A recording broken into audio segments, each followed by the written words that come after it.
वन तथा वातावरण मन्त्रालयको बजेट विनियोजनमाथि खर्च कटौतीको प्रस्तावसहित बजेटमाथि सल्लाह सुझाव तथा जिज्ञासा राख्नुहुने सबै माननीय सदस्यहरूलाई धन्यवाद दिन चाहन्छु। माननीय सदस्यहरूले वन तथा वातावरण मन्त्रालयको बजेट अपर्याप्त रहेको विषय गम्भीरतापूर्वक उठाउनु भएकोमा आभार प्रकट गर्दछु। यद्यपि वन क्षेत्रका धेरै संरचनाहरू प्रदेश मातहतमा रहेको र ती संरचनाको चालू खर्च तथा अधिकांश पुँजीगत खर्च प्रदेश बजेट अन्तर्गत नै रहने सन्दर्भमा सङ्घबाट सञ्चालित कार्यक्रमका लागि मात्र रु 12 अरब 11 करोड 13 लाख र प्रदेश सरकारलाई 2 अर्ब 73 करोड र स्थानीय तहलाई 59 करोड सशस्त्र अनुदान मार्फत विनियोजन गरेको छ।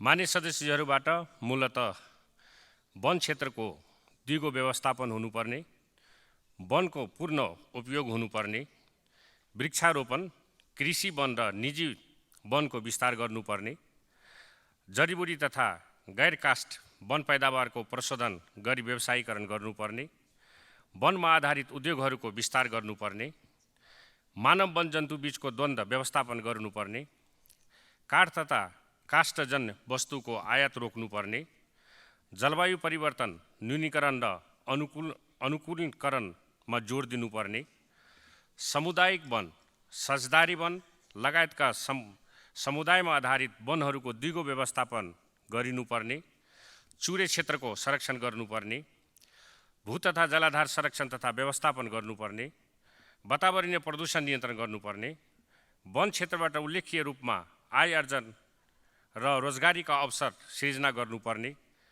विषयहरू उठान भएका छन्।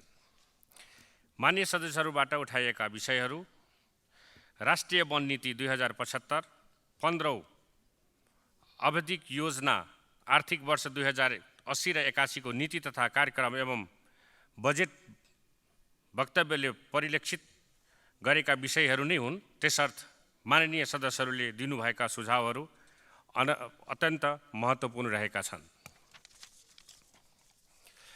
मान्य सदस्यहरूले जिज्ञासा राख्नुभए अनुरूप नै वन तथा वातावरण मन्त्रालयको आगामी आर्थिक वर्षको बजेट तथा कार्यक्रमलाई खास गरी वनको दिगो व्यवस्थापन, सार्वजनिक तथा नदी विकास क्षेत्रमा वृक्षारोपण, भू तथा जलाधार संरक्षण, जैविक विविधताको संरक्षण, जलवायु परिवर्तनको अनुकूलन र वातावरण संरक्षण कायम गर्दै वन क्षेत्रलाई आर्थिक वा उत्पादनमूलक क्षेत्रको रूपमा विकास गर्ने गरी प्रस्ताव गरिएको छ। काठको उत्पादन वृद्धि गरी काठ तथा काष्ठजन्य वस्तु मुलुकलाई आत्मनिर्भर बनाउने र आयातलाई प्रतिस्थापन गर्दै निर्यात प्रतिवर्धन गर्ने लक्ष्यका साथ बजेट विनियोजन गरिएको छ। सामुदायिक वन, साझेदारी वन, सरकारद्वारा व्यवस्थित वनहरूमा सिल्भिकल्चरमा आधारित रहेर वनको दिगो व्यवस्थापन गर्दै काठ दाउरा उत्पादनको लागि प्रदेश सरकार मार्फत कार्यान्वयन गर्ने गरी सशस्त्र अनुदानको व्यवस्था गरिएको छ।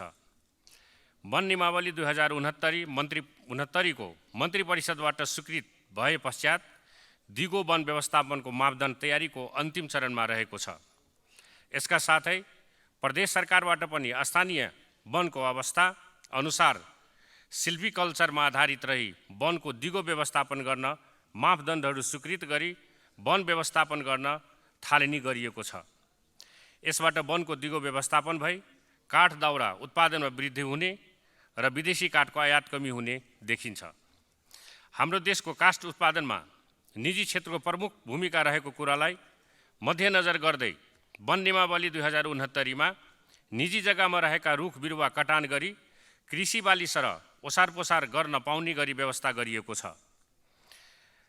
वन उद्यम प्रवर्धन, वृक्षारोपण तथा दिगो वन व्यवस्थापनका लागि आगामी आर्थिक वर्षमा सङ्घ, प्रदेश र स्थानीय तीनै तहका समृद्धिका लागि वन कार्यक्रम सञ्चालन गरिने छ, जसका लागि उचित बजेटको व्यवस्था गरिएको छ।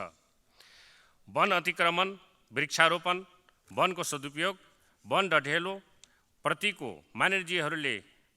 माननीयजीहरूको चासोले मलाई उत्साहित बनाएको छ। देशमा सङ्घीयता कार्यान्वयनसँगै वन व्यवस्थापन तथा संरक्षणको जिम्मेवारी प्रदेश सरकारहरूमा रहन गएको छ। त्यसर्थ वन व्यवस्थापन, संरक्षण तथा सदुपयोगसँग सम्बन्धित कार्यक्रमहरूलाई सशस्त्र अनुदानका रूपमा प्रदेश सरकारलाई बजेट उपलब्ध गराइएको छ। यस सन्दर्भमा आगामी आर्थिक वर्षमा अतिक्रमण नियन्त्रण, डढेलो नियन्त्रण जस्ता वन संरक्षणका कार्यक्रमहरू प्रदेश सरकारबाट कार्यान्वयनमा ल्याउनेछ। यस्तै देशभर रहेका 20 वटा संरक्षण क्षेत्रहरूमा हुने डढेलो व्यवस्थापनका कार्यहरू राष्ट्रिय निकुञ्ज तथा वन्यजन्तु संरक्षण विभागबाट कार्यान्वयन हुने गरी बजेटको व्यवस्था गरिएको छ। जडीबुटी उत्पादन, प्रशोधन, भण्डारण, व्यवसायीकरण र विदेश निकासीका लागि जोड दिने गरी बजेट विनियोजन गरिएको छ। जडीबुटी विकास कार्यक्रम कार्यान्वयनका लागि 7 वटै प्रदेश सशस्त्र अनुदान मार्फत कार्यक्रमहरू राखिएका छन्।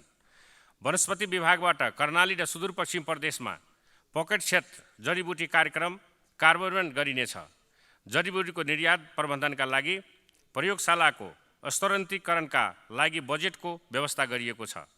जडीबुटीको प्रशोधन, भण्डारण तथा मूल्य अभिवृद्धिमा टेवा पुर्याउने उद्देश्य स्वरूप जडीबुटी उत्पादन तथा प्रशोधन कम्पनी लिमिटेडलाई प्रशोधन केन्द्र स्थापनाका लागि नेपाल सरकारले सेयर लगानीका रूपमा बजेटको व्यवस्था गरिएको छ।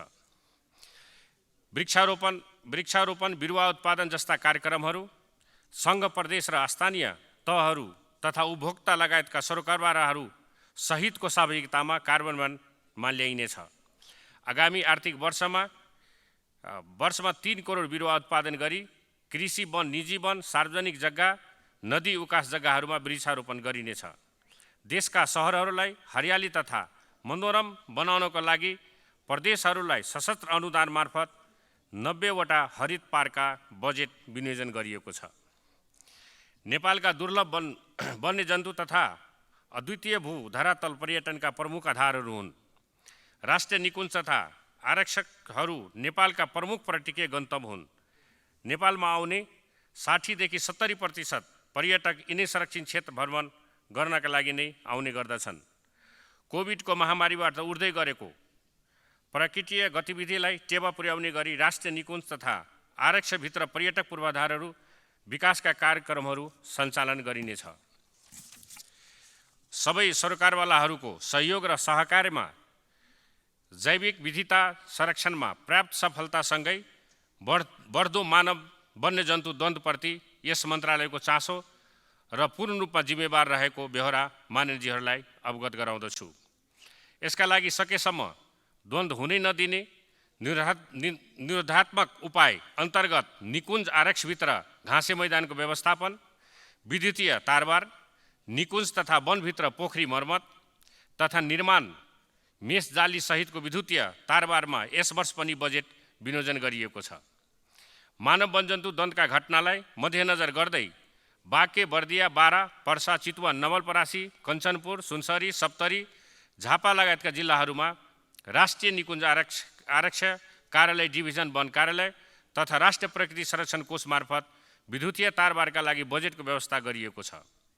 निकुञ्ज आरक्ष वरपरका मध्यवर्ती क्षेत्रका समुदायबाटै कार्यक्रम सञ्चालन गर्ने गरी 16 करोड 50 लाख रकम विनियोजन गरिएको छ। निरोधात्मक उपाय अपनाउँदा समेत मानवीय पशुधन तथा कृषि बालीको क्षति हुन गएमा राहतका लागि 10 करोड विनियोजन गरिएको छ। वन्यजन्तुबाट गम्भीर घाइते भएका व्यक्तिहरूलाई सरकारी अस्पतालमा निःशुल्क उपचार गरिने र इमर्जेन्सी अवस्थामा नजिकमा सरकारी अस्पताल नभएमा सरकारी अस्पताल नपुगेको सम्मको लागि निजी अस्पतालमा लागेको खर्च बेहोर्ने व्यवस्था रहेको बेहोरा समेत यस सम्मानीय सदनलाई जानकारी गराउन चाहन्छु। मानव वन्यजन्तु द्वन्द्व नियन्त्रणका लागि आगामी आर्थिक वर्षमा मानव वन्यजन्तु द्वन्द्वको समस्या बढी हुने देशका विभिन्न 4 स्थान कोशी टप्पु वन्यजन्तु आरक्षक, बाँके राष्ट्रिय निकुञ्ज, बर्दिया राष्ट्रिय निकुञ्ज र चितवन राष्ट्रिय निकुञ्जमा आधुनिक वन्यजन्तु उद्धार तथा राहत केन्द्र स्थापना गरिनेछ। वन्यजन्तुबाट हुने क्षतिको राहत वितरण प्रक्रियालाई छिटो र छरितो र सरलीकृत गर्दै बाँदर र नीलगाईबाट समेत हुने क्षतिलाई समेट्नका लागि वन्यजन्तुबाट हुने क्षतिको राहत निर्देशिका 2069 लाई विस्थापित गर्दै गरी नयाँ निर्देशिका स्वीकृतिका लागि नेपाल सरकार मन्त्री परिषदमा प्रस्ताव पेश गरेको छ। बाघ, भालु, हात्ती, गैंडा, अर्ना, गोही लगायतका दुर्लभ र लोपन्मुख वन्यजन्तुको प्रजाति संरक्षण कार्य योजना तयार गरी वन्यजन्तुहरूको विशेष संरक्षण हुँदै आएको र यस कार्यलाई आगामी आर्थिक वर्षमा पनि निरन्तरण दिने योजना रहेको छ। वन तथा वन्यजन्तु सम्बन्धी प्रावधानहरूलाई अझ जनमैत्री तथा कार्यान्वयन योग्य बनाउनका लागि सम्बन्धित ऐन तथा नियमहरूलाई समय सापेक्ष संशोधन गरी एकीकृत गर्दै अगाडि बढाइनेछ। काठ मापनको फर्मुलाको विषयमा मन्त्रालयका सहसचिवको संयुक्तमा कमिटी गठन भई अध्ययन भइरहेको बेहोरा यहाँहरूलाई अवगत गराउन चाहन्छु। राष्ट्रिय गौरवको योजनाको रूपमा रहेको राष्ट्रपति चुरे संरक्षण कार्यक्रम 5 वटा कार्यान्वयन इकाइ मार्फत सञ्चालन गर्दै आएको छ। राष्ट्रपति चुरे कार्यक्रमलाई मार्गदर्शन गर्ने चुरेको गुरु योजनालाई तीनै तहको अपनत्व हुने गरी समय सापेक्ष रूपमा संशोधन गर्ने उद्देश्यले संशोधित गुरु योजना स्वीकृतिको चरणमा रहेको छ। चुरेको गुरु योजनाले परिकल्पना गरेको बजेटको तुलनामा विनियोजित बजेट अति न्यून रहेको कुरा मान्यजीहरूलाई अवगत गराउन चाहन्छु। त्यसर्थ आगामी दिनहरूमा यस बजेटलाई वृद्धि गर्न यहाँहरूको सहयोगको अपेक्षा गर्दछु। सीमित स्रोत साधनबाटै भए पनि नदी प्रणालीमा आधारित भई 5 वटा कार्यान्वयन इकाइ मार्फत भू संरक्षण, जल पुनर्भरण, वृक्षारोपण, कृषि वन, खोला किनारा स्थिरीकरण आदि कार्यक्रममा सञ्चालन छन्। गुरु योजनाको पूर्ण कार्यान्वयनका लागि नेपाल सरकारको बजेटका अतिरिक्त प्रदेश सरकार, स्थानीय तह तथा अन्य आयोजनाहरूबाट समेत स्रोत जुटाई चुरे संरक्षण गरिनेछ। चुरे संरक्षणका लागि थप स्रोतको व्यवस्था गर्न राष्ट्रिय अन्तर्राष्ट्रिय जलवायु वित्तीय लगायतका आर्थिक स्रोत पहुँच बढाउन अवधारणा पत्र तथा परियोजना दस्तावेजहरू तयार भइरहेको बेहोरा जानकारी गराउन चाहन्छु। देशमा संघीयता कार्यान्वयनसँगै भू तथा जलाधार व्यवस्थापन सम्बन्धी संस्थागत संरचना कार्यक्रम तथा बजेट समेत प्रदेश सरकारमा हस्तान्तरण भइसकेको बेहोरा मान्यजीहरूलाई अवगत नै छ। हाल संघीय कार्यालय अन्तर्गत देशभरि जम्मा 4 वटा जलाधार कार्यालयहरूमा भू तथा जलाधार संरक्षणका कार्यक्रमहरू कार्यान्वयन गर्दै आएको छ। यसलाई अझ विस्तार गर्न उद्देश्यका साथ भू तथा जलाधार संरक्षणका कार्यक्रमहरूलाई देशव्यापी रूपमा सम्बोधन गर्न प्रदेश सरकारहरूले कार्यान्वयन गर्ने गरी सशस्त्र अनुदानका कार्यक्रमहरू वियोजन गरिएका छन्। हरिगृत ग्यासको उत्सर्जनमा औद्योगिक मुलुकहरूको तुलनामा नेपालको भूमिका नगण्य रहेको तथ्य विविधता छ। यद्यपि नेपाल जलवायु परिवर्तनको असर उल्लेख्य रूपमा पर्ने मुलुकभित्र पर्दछ। यसको प्रभाव न्यूनीकरणका लागि नेपाल सरकार तथा विभिन्न विकास साझेदारी निकायहरूसँगको सहकार्यमा प्रत्यक्ष वा परोक्ष रूपमा जलवायु परिवर्तन न्यूनीकरण तथा अनुकूलमा सघाउन पुग्ने खालका कार्यक्रमको लागि सङ्घ, प्रदेश, स्थानीय तहबाट कार्यान्वयन हुने गरी बजेट विनियोजन गरेको छ। जलवायु परिवर्तन अनुकूलनका लागि अन्तर्राष्ट्रिय जलवायु वित्त प्रविधि र नेपालको पहुँच बढाउँदै लगिनेछ। जलवायु परिवर्तन एउटा बहुआयामिक र अन्तर्सम्बन्धित विषय भएकोले नेपालले तय गरेको दोस्रो राष्ट्रिय निर्धारित योगदानले तय गरेको लक्ष्य प्राप्तिमा सबै विषयगत मन्त्रालय, प्रदेश सरकार तथा स्थानीय सरकारको समेत रचनात्मक सहयोगको अपेक्षा राखेको छु। स्वच्छ वातावरणको अधिकार संवैधानिक अधिकार हो र वातावरण अन्तर सम्बन्धित विषय भएकाले सो हासिल गर्न हामी सबैको साझा तथा जिम्मेवारपूर्ण भूमिका हुनु पर्दछ। वातावरण संरक्षणमा प्लास्टिक झोला नियन्त्रण, कार्ययोजना कार्यान्वयन, मापदण्ड तथा निर्देशिका तर्जुमा अनुगमन, पार्क निर्माण, व्यवस्थापन, प्रयोगशाला, रेस्टोरेन्टी प्रचार प्रसारका कार्यक्रमहरू तय गरिएका छन्। विकास र वातावरणलाई सँगसँगै लग्न सके मात्र हाम्रो विकास दिगो हुन जान्छ। वन तथा वातावरण मन्त्रालयले वातावरणीय स्वच्छता कायम गरिने विकासको सधैँ प्रोत्साहन गर्दछ। त्यसर्थ विकाससँग सम्बन्धित विभिन्न वातावरणीय अध्ययन प्रतिवेदनप्रति यस मन्त्रालय सजग छ। वातावरणीय नियमावली तथा अन्य नीतिगत व्यवस्था अनुरूप गरिएका अध्ययन प्रतिवेदन कार्यान्वयन तथा स्वीकृतिमा वन तथा वातावरण मन्त्रालयले सधैँ सहजीकरण गर्नेछ भन्ने कुरोमा मान्यजीहरूलाई विश्वस्त तुल्याउन चाहन्छु। त्यस्तै संरक्षित क्षेत्रमा या वनको क्षेत्रमा रहेका घरधुरी पीडित घरधुरी र पीडित बसोबास गरेका पीडित मान्छे पीडित जनताहरूको घरधुरीहरूलाई उचित व्यवस्थापन गरिनेछ।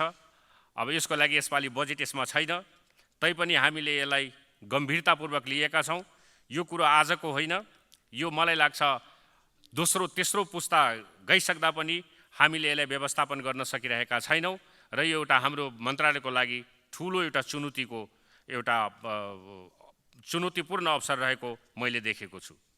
त्यसकारण यसमा हामी विभिन्न निकायहरूसँग सम्बन्धित गरिकन यसलाई एउटा वार्ताको माध्यमबाट र यसलाई उचित विकल्पसहित क्षतिपूर्ति दिइकन व्यवस्थापन गरिने योजनामा राखेको छु।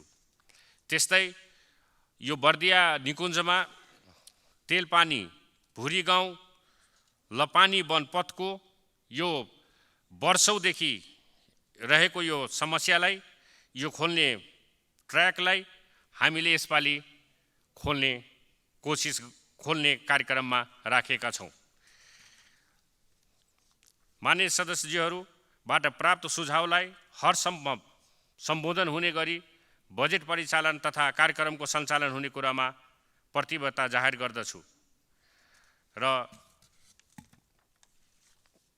यसरी आर्थिक वर्ष 2080-81 को नीति तथा कार्यक्रम तथा बजेट वक्तव्यमा उल्लेखित तथ्यहरू हासिल गर्न चुरे संरक्षण, मानव वनजन्तु द्वन्द्व व्यवस्थापन, भू तथा जलाधार संरक्षण लगायतका विभिन्न विषयहरूमा माननीय सदस्यज्यूहरूबाट नै बजेट अपुग भएको विषय उठान गरिएको हुँदा प्रस्तावित बजेटमा खर्च कटौती गर्नुपर्ने अवस्था देखिएको छैन। धन्यवाद।